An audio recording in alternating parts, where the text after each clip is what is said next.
Today I'm going to talk about coding project write-ups that I'm going to have you do when you submit programming assignments in my course. The issue that this addresses is that in large classes, the graders can't give timely feedback on programming assignments if they have to separately download, extract from a zip file, compile, run, and then when things don't run properly, debug in order to grade all submissions. If a program fails to compile or execute, how should my graders know what you know? How should they give partial credit? It becomes a very difficult thing to do when all you have is a bunch of code that doesn't work.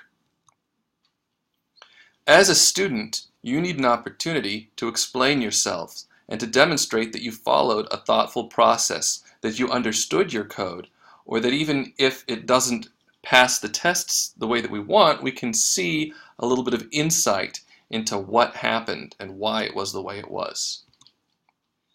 So the solution I propose is that you guys with each programming assignment will submit a write-up. Each student would be asked to submit a write-up with each program that they submit, in addition to the source code. In the write-up, you're going to include a pledge, which you're going to sign by typing, that this is your own work and that the write-up reflects the code that you've submitted. You're going to provide a reflection, a discussion on your own work, explaining what you did, why you did it, how you went about it, how you think your program fits the assignment, demonstrating what you've learned. You're going to present clearly the code that you wrote to the grader, syntax highlighted, formatted with line numbers, so that my grader can give feedback referring to your code by line. And you're going to use screenshots of your program compiling on your computer, and you're going to show screenshots of your program executing on your computer, making sure that this is the same code in your write-up that you have submitted. Now, I understand integrity could be an issue. All students must pledge that the work in the write-up is their own when they submit it with each assignment. When you submit code with your assignment, you need to make sure that the code matches what's in the write-up. That's a part of your integrity pledge. And it'll be verified on random subsets by the graders. So in a very large class with 70 or 120 students, graders will compile and run a random subsample of submissions. It could be everybody, it could be 20%, but everybody's code will get compiled and graded for at least one assignment during the semester. Graders may compile and run any submission based off of something they see in the write-up or something they see in a future assignment. We keep all of your submissions and all of your code, so we can go back to check it even after your assignment is graded. There's no statute of limitations on academic integrity violations as far as my course is concerned. If I find out that there's something suspicious in the final, I could go back and check assignment 1. So that being said, I'm going to go through the template. So I'm showing you in Word, but you should be able to open this up with an open Office reader. The template for programming projects. It's a Word document. Every assignment has a title. It'll be part of the assignment. I may provide you a template that already has the title. If not, replace this text that says put the title here with the name of the programming assignment to make sure that our graders are checking the right thing. Underneath of that, it has your posting ID. In order for my graders to grade it with some anonymity, I want you to use your posting ID rather than your name. If you don't know what your posting ID is, look at your Sun card. On your Sun card, the first 9-digit number, the last 3 digits, and the second number, you look at the last 4 digits. You put them together separated by a hyphen, and that's your posting ID. So in this case, the posting ID is 4560000. Each of you have a posting ID, and the purpose of this is to allow instructors to post your grades while protecting your anonymity. The template includes an automatically generated table of contents to allow our graders to jump to a particular location. You shouldn't need to edit that. And then a pledge. It's important that you read the pledge very carefully each time and then type your name and the date before you submit it. I will consider this that you acknowledge this pledge. You're aware of the academic integrity rules for this assignment, and if we see an issue, I've got a record here with your submission. I won't grade it. I won't accept it without it being signed. And by the way, all you need to do is type your name. You don't need to try to get a screenshot of your signature, although that would certainly work. The reflection section should contain at least one paragraph or up to a page, max, explaining how you went about doing the assignment, any issues, lessons learned, or thoughts that demonstrate your understanding and your thoughtful approach to the assignment. I want you to check spelling and grammar and proper use of English. I want you to keep the length limited because my graders don't have time to read an entire essay with each assignment. Be direct and to the point, but make sure you've said something here that indicates that you understood the idea of the assignment.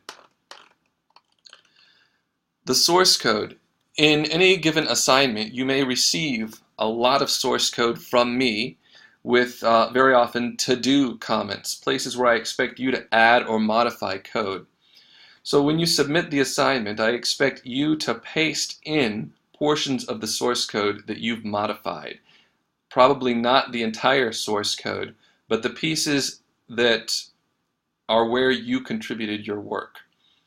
I want the source code to include line numbers and proper formatting so that my graders can easily read it and follow the syntax. For example, if you go to pastebin.com, you should be able to copy and paste code into the Word document. Make sure that you only use single spacing in your code, otherwise it'll be too long and my graders will have a hard time following it. This, in the write-up, this section 4.1 is an example. I expect you to have multiple sections like this with different samples of code from your programming assignment, and you should not leave this section in since it's not relevant to your assignment. In order to demonstrate that the program actually compiled on your system, if it's a type of program that does compile, I expect you to include the compilation output. So use a terminal or a command line prompt and show that your code compiled without errors or warnings. If you're using an integrated development environment like Eclipse or Visual Studio, I expect you to also be able to compile it from a terminal or a command line prompt. I don't want to see the output of Visual Studio or Eclipse because very often these hide or suppress the warnings. I want to see it run from a terminal, and I want you to capture a screenshot and present it. If you're on Windows, you can press the print screen window. If you're on a Mac, you can do Command-Shift-4 to do a screen capture.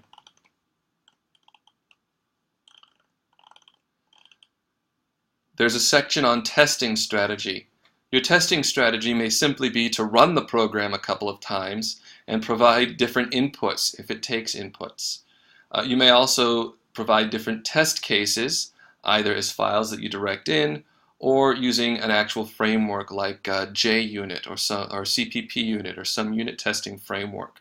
I expect you to explain how you tested your assignment and to provide screenshots. You might have multiple screenshots for a given test demonstrating that your program did in fact behave properly as it was tested.